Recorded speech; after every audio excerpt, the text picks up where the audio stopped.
San Joaquin Valley Transparency. So I've been following this guy for about a year, and I think that his work and his videos are very important.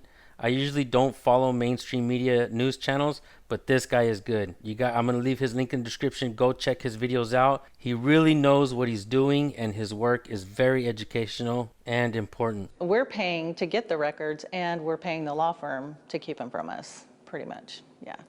Does that make much sense to you? It makes no sense. An attorney, which could and probably should be you, has a couple different ways of getting discovery. Pursuant to Penal Code Section 1054, from the government agency it's conducting business with. A subpoena for records, which the proper term would be subpoena duces tecum, and through using the Freedom of Information Act.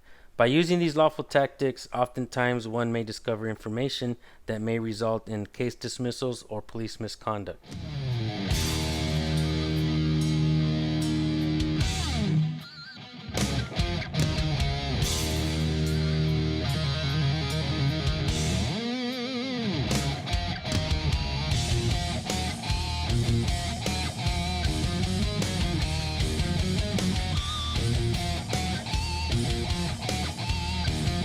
How can the Attorney General of Texas have gotten it so wrong so many times when it comes to the city of Hutto? The AG's office is entitled to its opinion, and it takes a very aggressive view on what should be disclosed, okay? And as a result, they tend to be on the side of, you need to turn everything over. Taxpayers ask for things like text messages, emails, investigations of city officials, even invoices that show how the city is spending tax dollars. That also includes what the city paid to the lawyers fighting these information requests. We're paying to get the records, and we're paying the law firm to keep them from us, pretty much, yeah. Does that make much sense to you? It makes no sense. It means they're hiding something. To be honest, I don't know how many that's all done through the city secretary's office and handled legally, follows the legal laws of the state of Texas. Mayor Doug Gall told us he has no idea of the number of lawsuits Hutto's filed, though some involve keeping his own communications from the public. You look at what the city's trying to keep from the public.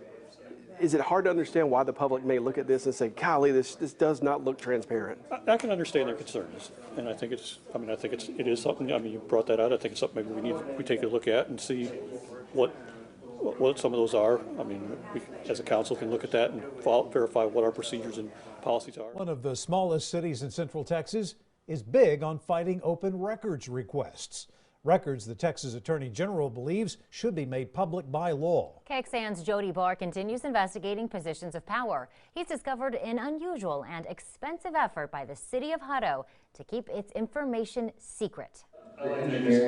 Sit back and watch a Hutto City Council meeting. Get off the pot, because what you guys are doing right now is One thing's clear. There's things that are questionable. There are some in Hutto who don't trust the people running it. This is crap. It's time to clean house. Robin Sutton is one. My purpose is just to shine a light on what's happening in this town and try to get some transparency and get some honesty and get straight answers. Part of what they're angry over. The city hired an Austin law firm in 2017. This is that agreement. And after a few months on the job, these attorneys filed the city's first of 17 lawsuits against the Texas Attorney General's office. A taxpayer had asked for public information the city did not want to release, but the AG said it should. The AG's office has looked at what you submitted and still ruled in many cases that you got to release this, but you all contend it still should be kept from the public. We contend the AG's office got it wrong, okay? When you file a public information request in Texas, a city can choose to release those records, or it can ask the AG's office for a ruling. If the AG's office believes records must be released under the state's Public Information Act, it tells the city to release them. Our investigation found in 5 years, Hutto has sued the AG more than any other government agency in Texas, except for Dallas, a city of 1.3 million people. And we'll follow up to see if they change any procedures or policies. Now, Robert Sidney, the city's attorney, tells me they're simply using the legal avenues the legislature provides cities when cities believe that certain information should not be made public. And you mentioned that Hutto has filed 17 lawsuits in the past 5 years. How common is it for cities to sue the Texas Attorney General over open records? Well, not common at all. 17 in Hutto compared with the city of Austin in the last 5 years. The city of Austin sued the AG's office just twice. Interesting. All right, Jody, thank you. And you can learn what kind of information falls under the state's Public Information Act in the Investigate section of our website, kxan.com.